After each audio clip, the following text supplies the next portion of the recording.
नमस्कार दोस्तों, मैं हूं डॉक्टर दिलीप और स्वागत है आपका गणेश एस्ट्रो हेल्थ में। आज हम बात करेंगे श्री सुशांत सिंह राजपूत जी की जो दुर्घटना हुई है, जो हम सुन रहे हैं, उसमें कितनी सच्चाई हो सकती है ज्योतिष के नज़रिए से। तो सबसे पहले तो हम प्रार्थना करते हैं ईश्वर से कि वो उनकी आत्मा को शांति दें, उनकी जो आत्मा है वो उसको प्रभु का साथ मिले, उनका आशीर्वाद मिले, ये हम प्रभु से प्रार्थना करते हैं। इसके साथ साथ मैं बता देना चाहता हूँ कि एज ए ज्योतिषी मैं इस वीडियो को बना रहा हूँ। मैंने एक वीडियो और भी बनाया था, तो इस तरह का रिएक्शन आया कि मुझे ऐसा लगा जैसे कि हमें अपनी ही धरोहर, जैसे कि हमने अपनी ही भाषा या कहूँ कि अपनी ही माता से कुछ या तो गलतफहमी हो गई है, या फिर हम इस युग में, इंग्लिश के युग में या फॉरेन के युग में या इस भौतिकवाद के रूप में इतने दूर चले गए हैं कि हमें यही नहीं पता कि जो वेद हैं वो हमारे उनके जो वेदांग हैं उनमें से एक ज्योतिष है। भगवान श्री राम के गुरु वशिष्ठ ज्योतिष के महाज्ञाता थे, जिन्होंने महाभारत लिखा। वेद व्यास जी, जिसमें से गीता भी आती है बाद में, भगवान श्री कृष्ण ने बोली है, तो वो ज्योतिष के महाज्ञाता थे। नारद जी ज्योतिष के महाज्ञाता थे, और पराशर जी, जैमिनी, भृगु, ऐसे ऐसे महर्षियों ने इस विद्या को लिखा है। तो जो लोगों को मतलब अच्छा नहीं लगता है, ज्योतिष पसंद नहीं है, उनको ऐसा लगता है कि भाई ज्योतिषी जो लोग हैं वो बेचारे क्यों बोल रहे हैं। अब ऐसा नहीं है कि उन्हें दर्द नहीं हुआ है या उन्होंने उनसे कम प्यार है प्रशांत सिंह राजपूत से, या अपना कोई बिजनेस कर रहे हैं। बस सिर्फ इतना ही है कि हम अपने समाज को ही भूल गए, हम अपने जड़ों को ही भूल गए हैं कि हमारे यहाँ तो ये पहले से ही था। अभी बाहर से आया है कि भाई ज्योतिषी जो ऐसा है, हमारे यहाँ तो ऐसा ही था, नामकरण होता था। कहाँ से आया? भारत से आया। नक्षत्र विज्ञान कहाँ से आया? भारत से आया। तो ये तो हमारी बात है भाई, हमारा देश भी है, हमारा कल्चर है, रहा है। अब कुछ लोग अपने ही कल्चर से इतने दूर चले गए हैं कि अब तो अपना ही कल्चर थोड़ा उन्हें अजनबी लगता है। तो मैं उनसे माफ़ी चाहूँगा और ये भी कहूँगा कि वो कृपया इस वीडियो को ना देखें। और जिनको पसंद है ज्योतिष, जिनको उनको विश्वास है, जो इस पवित्रता को समझ पाते हैं कि एक ज्योतिषी क्यों अपना एक वीडियो बना रहा है, सबकी मैं नहीं जानता। कोई अगर किसी विद्या का अनुचित उपयोग कर रहा है तो उससे आप विद्या का अपमान नहीं कर सकते। आपको विद्या का सम्मान करना होगा, अपने पूर्वजों का तो सम्मान करना होगा। हमारे पूर्वजों की देन है ये धरोहर ज्योतिष। तो मैं आपसे फिर से कहूँगा कि अगर आप इसका सम्मान करते हैं, आपको ये पसंद है तो देखिए, वरना आप अपना समय नष्ट मत कीजिए। आप कुछ और देखिए जो भी आपको पसंद हो, जिससे आपकी लाइफ में उन्नति हो, जो आपको अच्छा लगता हो, आप उसे देखें। तो हम इसमें बात करेंगे श्री सुशांत राजपूत जी की कुंडली के बारे में। एक विद्यार्थी के तौर पर, एक ज्योतिष को जानने वाले और समझने के तौर पर, एक हमारी धरोहर जो हमें दी है, जिस पे हमें गर्व है, उसको अपना समझ के इस तरह से देखेंगे। तो अगर हम इस कुंडली को देखते हैं तो पहले तो ये कुंडली हमारे लिए गुरु की तरह है। तो जब भी कोई ज्योतिषी किसी कुंडली के बारे में बताता है तो उसमें बड़ा रेस्पेक्ट होता है, क्योंकि हम इस कुंडली से सीख रहे हैं। कुछ लोग इस बात को मजाक में ले लेते हैं, तो समझिए कि ये हमारी कुंडली है। हम सब लोग आपस में जुड़े हुए हैं। जैसे भगवान कृष्ण ने गीता में कहा है कि आत्मा जो है वो एक है, स्थिर है, अनमूवेबल है, हर जगह है, और ना उसका जन्म होता है, ना ही वो पैदा होती है, ना ही उसकी मृत्यु होती है। तो ये जो चार्ट है वो शरीर के बारे में, शरीर के कर्मों के बारे में है। आत्मा इसकी जो पहुँच है उससे बाहर है। आत्मा कभी पैदा नहीं होती, कभी मरती नहीं है। हमारा तो ऐसा ही विश्वास रहा है, गीता का भी ऐसा ही विश्वास है। तो हम तो उसी को लेके चल रहे हैं।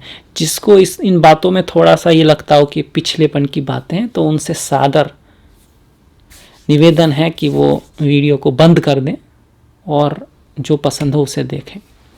तो अगर हम इस चार्ट को देखते हैं तो मेष राशि है पहले ही भाव में। इनका जन्म 21 जनवरी 1986 को रात के 12 बजे पटना में हुआ था। क्योंकि चीज़ें मैच हो रही हैं तो ऐसा लगता है कि समय सही है। अगर गलत भी होता है बाय चांस थोड़ा बहुत, तो राशियों की स्थिति शायद गलत नहीं होगी। तो हम राशि का एस्पेक्ट भी देखेंगे और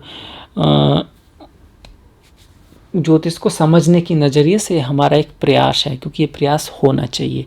हमको ज्योतिष को बढ़ाना है, सीखना है, उसको बंद नहीं करना है। तो अगर हम देखते हैं तो पहले ही भाव में राहु हैं, बहुत अच्छा है। राहु पहले ही भाव में ओरा को दिखाते हैं, व्यक्ति काफ़ी हद तक फेम को दिखाते हैं। राहु जब पहले भाव में आते हैं तो फेम को दिलाते हैं और व्यक्ति को एम्बिशियस बनाते हैं, आगे बढ़ने में उसकी रुचि होती है और काफ़ी हद तक वो ऊपर उठता भी है। इसके बाद अगर हम देखें, साथ में घर में केतु और मंगल हैं। मंगल का सप्तम में आना व्यक्ति को एनर्जेटिक बनाता है, बहुत ज़्यादा स्ट्रॉन्ग बनाता है अपने डिसीजन के लिए, और व्यक्ति जो है काफ़ी हद तक स्ट्रॉन्ग होता है, वेरी स्ट्रॉन्ग। अंदर से उनकी इच्छा शक्ति बहुत कमाल की होती है, जैसे कि थी सुशांत सिंह राजपूत की। अगर हम देखें लग्न का जो स्वामी है सप्तम में जा रहा है, तो दूसरे व्यक्तियों की सलाह का उन पर कुछ ज़्यादा ही असर होता था।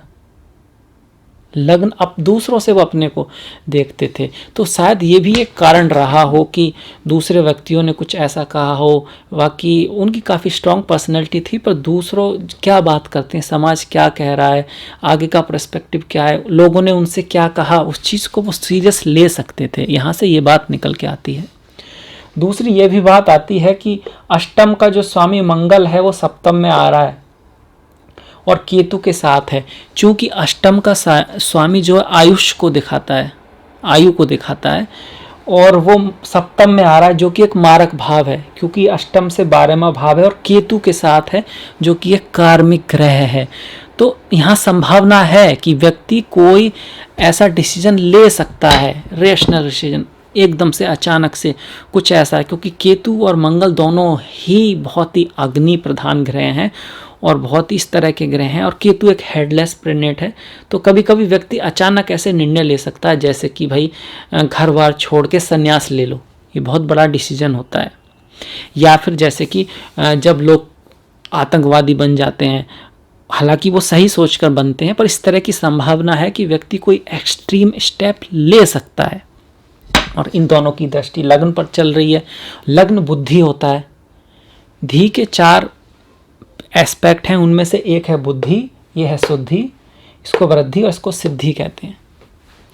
अब 10वें भाव में जो 4 ग्रह बैठे हैं सिद्धि में, तो ये व्यक्ति को काफ़ी होनहार, उच्च पद तक जाने वाले, बहुत ही कैपेबिलिटी वाले को दिखा रहे हैं। पर 10वें का स्वामी अष्टम में आ गया है, 10वें का स्वामी अष्टम में आ गया, ये दिखाता है कि व्यक्ति के कार्य में, फेम में अचानक से कोई बहुत बड़ा बदलाव आ सकता है। मतलब व्यक्ति बहुत ऊपर जाए या फिर फेम पाए और अचानक से वो फेम खत्म हो जाए, इस तरह के योग यहाँ कुंडली में बन रहे हैं। इसके साथ साथ अगर हम चंद्रमा को देखें तो चंद्रमा पर शनि की दृष्टि है और मंगल की भी दृष्टि है। शनि की 7वीं दृष्टि है, मंगल की 8वीं दृष्टि है, और चंद्रमा दूसरे भाव में बैठे हैं।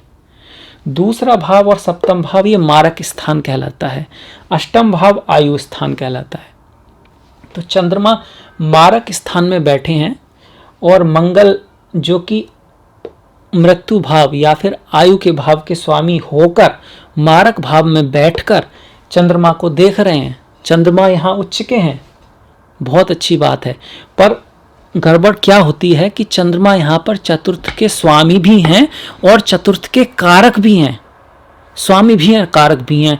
और ऐसे में क्या होता है, चतुर्थ का स्वामी और कारक दोनों पर मंगल और शनि की दृष्टि आ जाती है, मंगल और शनि की।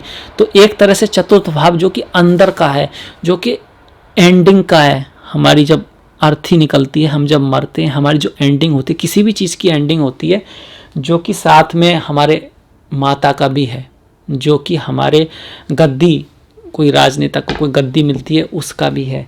तो उस पर जो मेलेफिक का इफेक्ट आता है, तो अंदर बहुत कुछ चलता रहता होगा इनके अंदर। हालांकि वो बाहर एक्सप्रेस नहीं करते क्योंकि काफ़ी स्ट्रॉन्ग हैं और एनर्जी बहुत है, और 10वां भाव सिद्धि वाले में इतने मजबूत ग्रह हैं, पर अंदर बहुत कुछ चलता था और दूसरों की राय उन पर बहुत इफेक्ट डालती थी। अब चूंकि चंद्र चौथे घर का स्वामी यहाँ मरण स्थान में जा रहा है, तो इस तरह की संभावना की जा सकती है कि शायद घर के अंदर ही उनकी मृत्यु हो। तो कितनी इंटरेस्टिंग बात यहाँ से निकल कर आती है। जिनको ज्योतिष में इंटरेस्ट है उनके लिए इंटरेस्टिंग है, और जिनके लिए नहीं है तो क्या कर सकते हैं। अब देखिए, एक और बात समझ में आती है कि जो आरुद्धा लग्न है उससे तीसरा भाव मृत्यु के स्थान को दिखाता है, ऐसा हमारे महर्षियों ने लिखा है। आरुद्धा लग्न से जो तीसरा भाव है, ये आरुद्धा लग्न है उनका, इससे 1 2 3 गिने तो 12वां भाव आता है। 12वां भाव वैसे तो बैड प्लेजर को दिखाता है, सैया सुख को दिखाता है, जहाँ हम सोते हैं, मतलब कि बेड को दिखाता है। इसके साथ साथ यहाँ पर चौथे भाव का आरुद्धा भी आया हुआ है, तो घर को दिखाता है। फिर से कुछ चीज़ें मैच हो रही हैं, कुछ चीज़ें मैच हो रही हैं। अब ये बात आती है कि क्या ऐसे योग हों तो क्या व्यक्ति जरूरी है कि वो आत्महत्या करेगा? नहीं भाई, जरूरी नहीं है।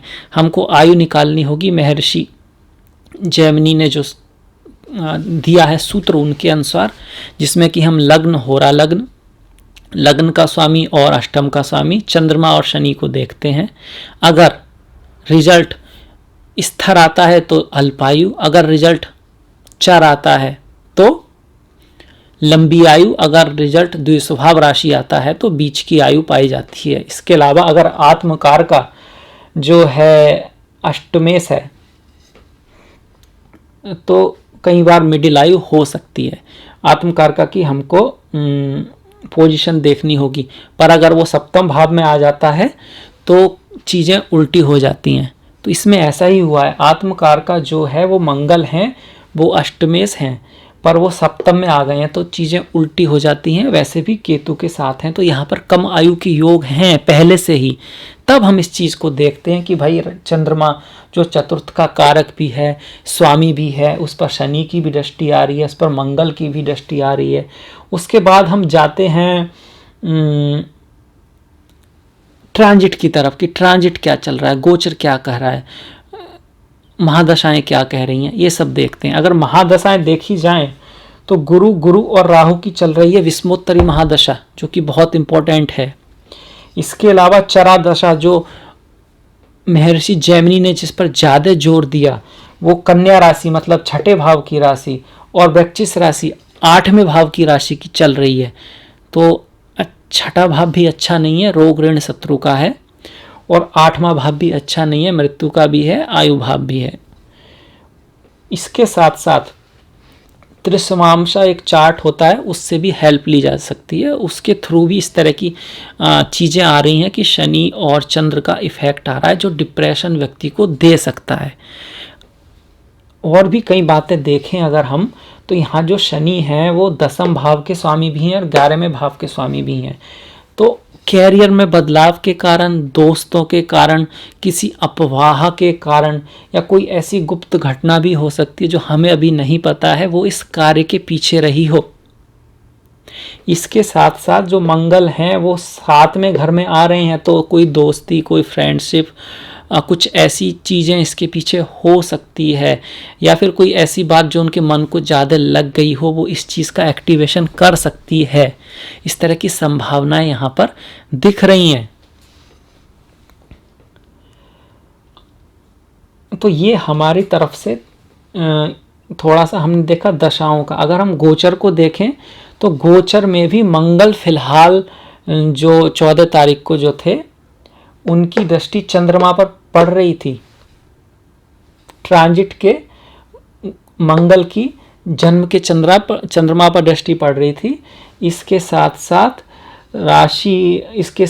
ट्रांजिट के जो शनि हैं उनकी दृष्टि ट्रांजिट के ही चंद्रमा पर पड़ रही थी। सबसे बड़ी बात है, ये चंद्रमा आरुद्धा लग्ना से तीसरे भाव में थे, जो कि मृत्यु स्थान दिखाता है, जो कि यहाँ पर मीन राशि है। तो बहुत सारी चीज़ें मैच हो रही हैं। इसके साथ साथ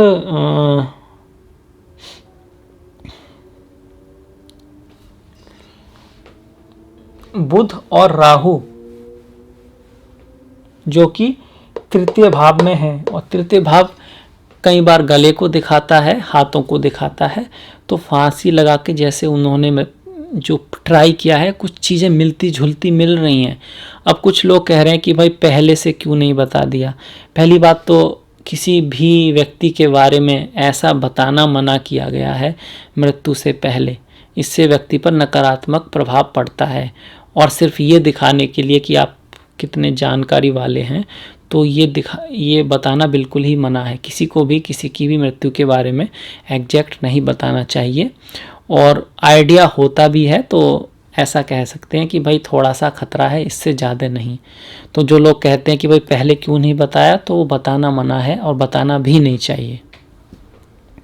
तो ये थोड़ा सा हमने देखा ज्योतिष के नज़रिए से श्री सुशांत सिंह राजपूत की कुंडली में किस तरह हमारे ऋषि मुनियों की दी हुई जो विद्या है काफ़ी हद तक काम करती है। उसका कुछ वेश है वो काफ़ी हद तक सच साबित होती है। और हम इसको देखेंगे आगे चलकर और कुंडलियों में भी, जैसे कि श्रीदेवी जी की कुंडली, राजीव दीक्षित जी की कुंडली, ओशो जी की कुंडली, संजय गांधी जी की कुंडली, दिव्या भारती की कुंडली, राजीव गांधी जी की कुंडली। और सभी में जब ये चीज़ें आएंगी तो अगर आपको वास्तव में ज्योतिष में इंटरेस्ट है तो आप कुछ इससे कनेक्ट कर पाएंगे, ऐसा मेरा भरोसा भी है और विश्वास भी है। अगर आपको भरोसा है ही नहीं, अगर आपको उसमें विश्वास है ही नहीं, तब तो फिर कुछ किया नहीं जा सकता। उसमें हम आपसे माफ़ी चाहेंगे। और कोई गलती हुई हो, फिर भी आपको किसी बातों का कुछ बुरा लगा हो, तो प्लीज़ माफ़ कीजिएगा। और मिलेंगे नेक्स्ट वीडियो में। अगर आपको अच्छा लगा हो तब आप सब्सक्राइब कर सकते हैं, आप लाइक कर सकते हैं, आपकी कोई सलाह है तो आप उसको भी दे सकते हैं। और मैंने इंस्टाग्राम और फेसबुक का लिंक दिया हुआ है, आप चाहें तो फॉलो कर सकते हैं, आप चाहें तो लाइक भी कर सकते हैं, कोई क्वेश्चन है उनको भी पूछ सकते हैं। और इसी के साथ मैं विदा लेता हूँ। जय हिंद, जय भारत।